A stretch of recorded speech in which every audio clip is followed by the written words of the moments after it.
Hello, I'm Alexandra and I will present you a theoretical investigation carried out with my colleague Sandra Miranda about the new social power of stakeholders, analyzing the current stakeholder activist practices that are shaping corporate social conduct.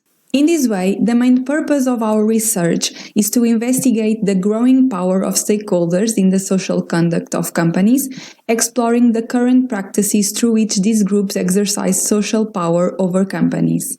At the same time, we will discuss the positive implications as well as the challenges raised by these new activist stakeholder practices. And finally, we intend to draw conclusions about the way in which the notion of citizenship is currently embedded in the relationship between companies and stakeholders. So, stakeholders' expectations and actions have always served as an important predictor of companies' conduct and policies. This is because stakeholders are groups that can affect or are affected by an organization, such as shareholders, employees, customers, suppliers, or the society itself, and these groups provide essential resources and returns for the positive functioning of organizations and for their economic well-being, so it's important for organizations to meet the interests and needs of its stakeholders.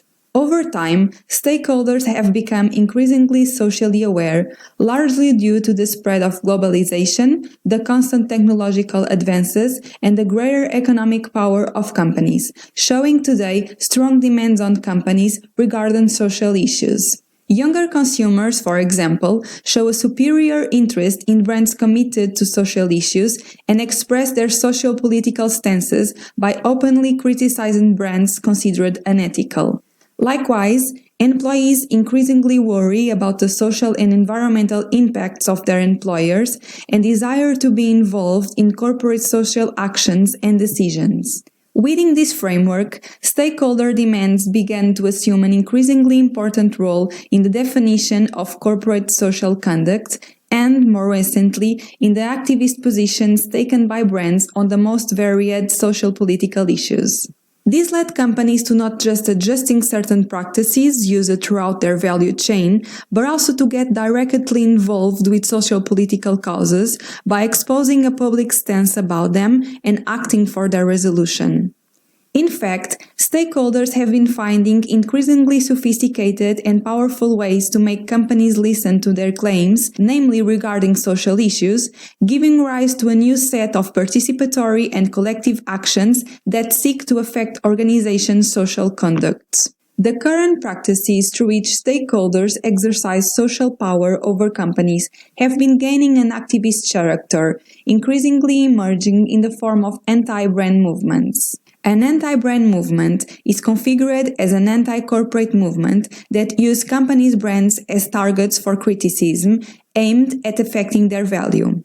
Although they can also have economic and legal reasons, a large part of these activist movements has social motives, attacking especially multinationals by targeting their brands and seeking to unmask immoral corporate conduct, or force companies to adopt more responsible practices, whether these be better wages and working conditions or better environmental standards and social performance.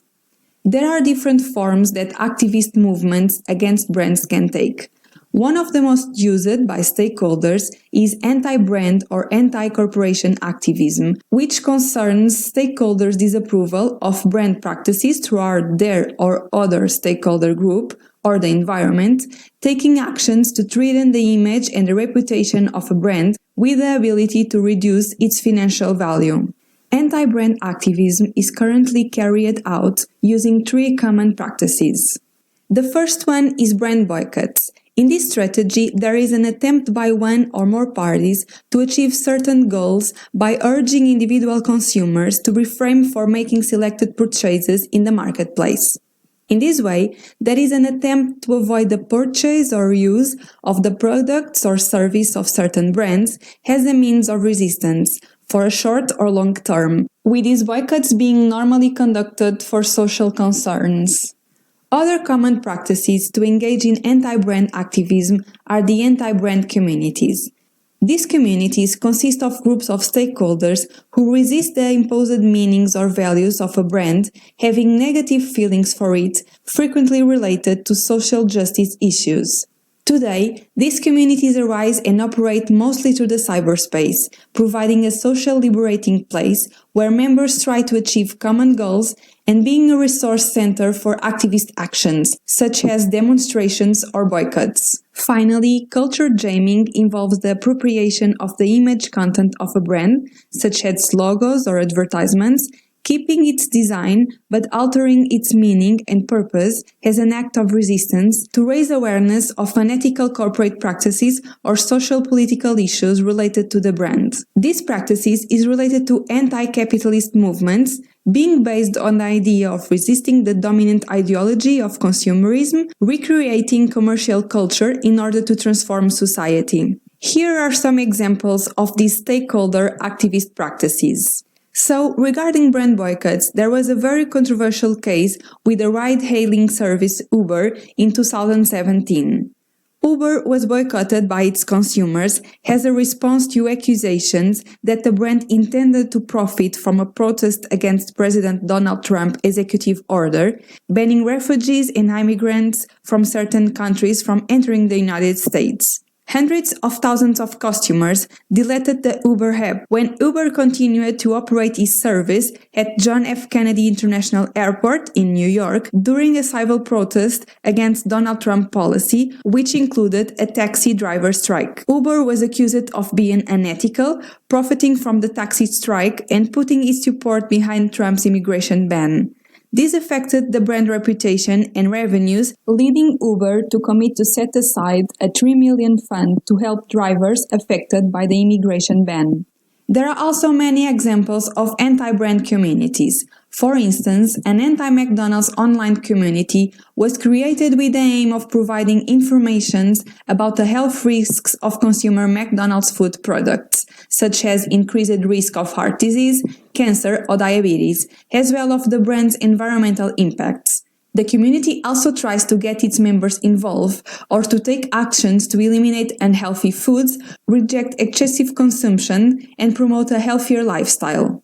With regard to culture jamming, a few weeks before the start of COP27, the 2022 United Nations Climate Change Conference, the AppBusters Media Foundation, an anti-consumerist non-profit organization well recognized for its culture jamming campaigns, launched a culture jamming ad against Coca-Cola's sponsorship of COP27. The organization claims that Coca-Cola is the single largest plastic polluter in the world, with over 3 million tons of plastic packaging each year, sponsoring the world's largest climate conference in an attempt to greenwash their legacy of ecocide.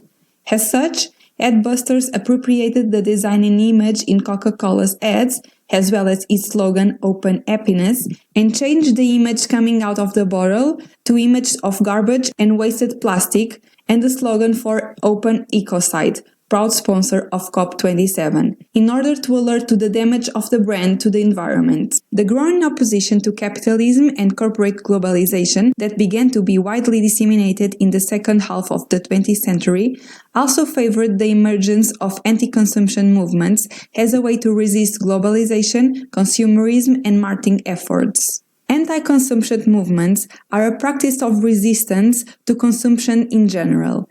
This implies a non-consumption, reduction of consumption, or selective consumption act with a rational link to social problems on the local and global scenario. This is a movement organized and carried out mainly by consumers, where the focus is on the collective choices of consumption or non-consumption with the aim of bringing about change. The Buy Nothing Day movement, founded in Canada in the 90s, is therefore one example of anti-consumerism being celebrated on Black Friday. The goal is to stop the overconsumption that occurs in Black Friday and to warn about the social and climatic consequences of consumerism. The movement also gives consumers several ideas to reduce consumption in their daily lives, with the aim of promoting ethical and responsible consumption and the recycling and reuse of products. More recently, the increasingly political character of consumption gave rise to another activist stakeholder movement, the so-called cancel culture, carried out mostly through social networks. Cancel culture is the process of canceling someone or some corporation by rejecting or ignoring them, by publicly opposing their views or actions, and by depriving them of time and attention, eventually making them financially, politically, or professionally powerless. Cancel culture does emerge as a form of activism which seeks to call out companies for misalignments with social values and shed light on their wrongdoings, being enhanced by the greater empowerment that social networks have brought to stakeholders. This can have temporary consequences, such as online public shame, but can also lead to more permanent penalties like lost revenue or damaged brand reputation. A recent example of this phenomena occurred in 2020 with L'Oréal Paris. As a result of George Floyd's death, strangled by a police officer in the United States, L'Oréal Paris, along with other brands, made statements in support of the Black Lives Matter movement. However, years earlier, the company fired a black transgender model over a Facebook post regarding white supremacy. The brand was accused of being hypocritical in its support to the rights of the black community, leading the company to be briefly cancelled by consumers, with many accusing L'Oréal Paris of inauthenticity and refusing to buy from it. So, the intensification of stakeholder activism over the last few decades has thus brought some benefits, such as it changed the prospects of power in the market, making it increasingly pass from brands to stakeholders. So today, it's not only brands that manage to shape the values and preference of their stakeholders, but these groups are also able to interfere with all corporate activities and public positions of brands, giving the pressure and possible impacts of collective corporate criticism movements. Likewise, since their goals are mostly social-political, anti-brand movements and other forms of stakeholder activism urged companies to renew its positions and purpose as brands, improve their social conduct, and stand for relevant social-political causes. Moreover, these forms of activism increased stakeholder involvement and accountability in the market, empowering them to fight for their rights, help others to make political choices among brands, and achieve broader progressive ends. However, the use of social practices in the corporate context also brings some challenges. First, however socially responsible corporations may be, their primary motives will always be economic. In this way, companies' attention to social concerns will always be driven by market appeal, which may set aside minority interests or unattractive causes. In addition, while any stakeholder can theoretically participate in these activist practices, stakeholders with more resources and economic power are by definition able to have more impact. For instance, boycotts can only be performed by consumers who have sufficient purchasing power to withhold. At the same time, by attempting to dictate how brands should respond to social issues, stakeholders' activist movements can also work against critical thinking and close rather than open transitional spaces. For example, boycotts against certain brands that sell from sweatshops may only lead to consumers buying products from alternative stores that sell products with the same origin. Finally, since these practices are mostly carried out through the web, there is often an intention-action gap between stakeholder claims and behavior. In this way, there are often viral stakeholder activism campaigns that gather greater support, but that end up being ephemeral, not leading to effective social change. To conclude, the rise of stakeholder activism was accompanied by the increasing view of stakeholders as citizens, representing citizens' interests. Now, these groups expect to see their rights as stakeholders respected and protected, along with their social, civil, and political rights. At the same time, the broader view of stakeholder rights and involvement within the corporate field led to companies themselves also starting to be analyzed under the scope of citizenship. The concept of corporate citizenship thus emerges as a way for companies to develop mutually beneficial, interactive and trusting relationships within their stakeholders. This therefore implies both companies and stakeholders to define, enable or constrain what is a socially acceptable business activity, broadening the democratic participation of stakeholders in building ethical institutions in society. Thank you so much for watching. We hope to have helped to a better understanding of stakeholder activism, but if you have any questions or comments, feel free to contact us.